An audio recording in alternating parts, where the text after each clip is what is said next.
Welcome to news అడ్డా. నేను వందన. ముందుగా headlines. మేడారంలో గద్దెలను పునఃప్రారంభించిన సీఎం రేవంత్. మల్లన్న సన్నిధిలో పట్నం వారం. డిండి ఎత్తిపోతలను రద్దు చేయాల్సిందే. లక్ష్మీ నరసింహుడికి బ్రహ్మోత్సవం. సీఎం కప్ విజేతలకు రెట్టింపు ప్రోత్సాహకం. ఇక వివరాలకి వెళ్తే, మేడారంలో గద్దెలు ఆలయ ప్రాంగణాన్ని సీఎం రేవంత్ రెడ్డి పునఃప్రారంభించారు. అనంతరం తన కుటుంబంతో కలిసి వనదేవతలు సమ్మక్క సారలమ్మకు ప్రత్యేక పూజలు నిర్వహించారు. మనవడితో కలిసి నిలువెత్తు బంగారాన్ని సీఎం సమర్పించుకున్నారు. ఈ సందర్భంగా గద్దెల ప్రాంగణంలో పైలాన్ను రేవంత్ ఆవిష్కరించారు. అంతకుముందు మేడారం గద్దెల ప్రాంగణం వద్దకు కుటుంబ సమేతంగా చేరుకున్న సీఎంకు ఆదివాసీ సంప్రదాయ డప్పు వాయిద్యాలతో స్వాగతం పలికారు. ఈ కార్యక్రమంలో పలువురు మంత్రులు, ఎమ్మెల్యేలు, ఇతర ప్రజాప్రతినిధులు పాల్గొన్నారు. సిద్దిపేట జిల్లా కోమరవెల్లిలోని మల్లికార్జున స్వామి జాతర ఆదివారం వైభవంగా ప్రారంభమైంది.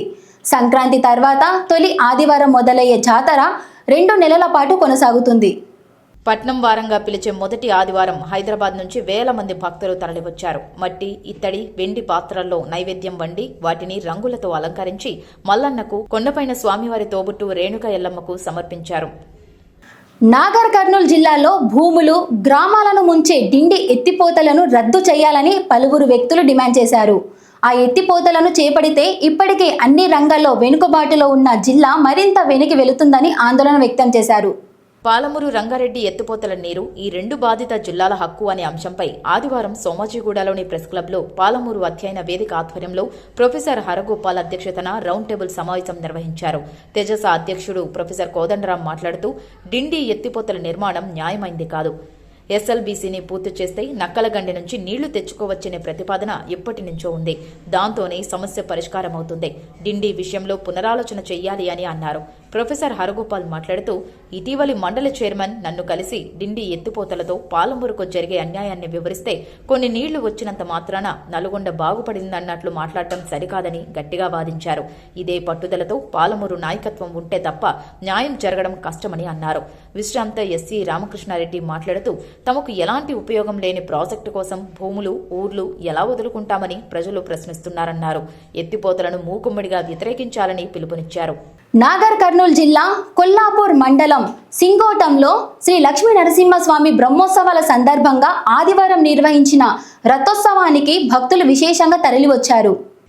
ఏపీలోని ఉమ్మడి కర్నూలు జిల్లా నుంచి భక్తులు వేల సంఖ్యలో హాజరై మొక్కులు సమర్పించారు. తీర గ్రామాల నుంచి కృష్ణానది మీదుగా మరపడవలు, పుట్టీలపై ఎవరూ రాకుండా సోమశిల, పంచాలకట్ట తదితర ఊర్లలో రక్షణ చర్యలు తీసుకున్నారు. సీఎం కప్ 2025 రెండో ఎడిషన్లో విజేతలకు ట్రోఫీతో పాటు నగదు బహుమతులు అందించాలని రాష్ట్ర ప్రభుత్వం నిర్ణయించింది. రాష్ట్ర స్థాయిలో వ్యక్తిగత విభాగంలో బంగారం, వెండి, కాంస్య పతకాలను అందించనుంది. బృంద ఆటలకు బంగారు, వెండి, కాంస్య పతకాలు ఇవ్వనుంది. వీటితో పాటు గ్రామ, మండల, నియోజకవర్గ, జిల్లా స్థాయిలో గెలిచిన క్రీడాకారులకు ధృవపత్రాలను ఇస్తారు. ఈ నెల 8వ తేదీ నుంచే పోటీల ప్రక్రియ ప్రారంభమవగా ప్రస్తుతం గ్రామ స్థాయిలో పోటీలను నిర్వహిస్తున్నారు. వీటి నిర్వహణకు 2 రోజుల్లో ప్రతి గ్రామానికి 5,000 రూపాయల చొప్పున సమకూర్చడానికి తెలంగాణ క్రీడా ప్రాధికార సంస్థ ఏర్పాట్లు చేస్తోంది. సీఎం కప్ నిర్వహణకు రాష్ట్ర ప్రభుత్వం ఈ ఏడాది 20 కోట్ల రూపాయలను కేటాయించనున్నట్లు సమాచారం. ప్రతి జిల్లాకు 12 లక్షల రూపాయల వరకు అందించాలని భావిస్తోంది. ప్రస్తుతం జిల్లాలకు నిధులు రాకపోవడంతో అందుబాటులో ఉన్న నిధులతో పోటీలను చేపడుతున్నారు. గతేడాది గ్రామ, మండల, జిల్లా స్థాయిల్లో పోటీలు నిర్వహించగా ఈసారి అదనంగా నియోజకవర్గ స్థాయిలోనూ చేపట్టారు. ఇందుకోసం ప్రత్యేక మైదానాలు, క్రీడా సామాగ్రి, బ్యానర్లు, మైకులు, మంచినీటి సౌకర్యం, వైద్య సౌకర్యాలు కల్పించాలని ఆదేశాలు ఇచ్చారు. వివిధ విభాగాల్లో మహిళా బృందాలు పాల్గొంటే వారి కోసం మహిళా క్రీడాధికారులు, కోచ్లను నియమించాలని ఉత్తర్వులిచ్చారు. ఇవి ఇప్పటివరకు ఉన్న అప్డేట్స్. మరిన్ని వార్తలతో మళ్ళీ కలుద్దాం. అంతవరకు సెలవు. నమస్కారం.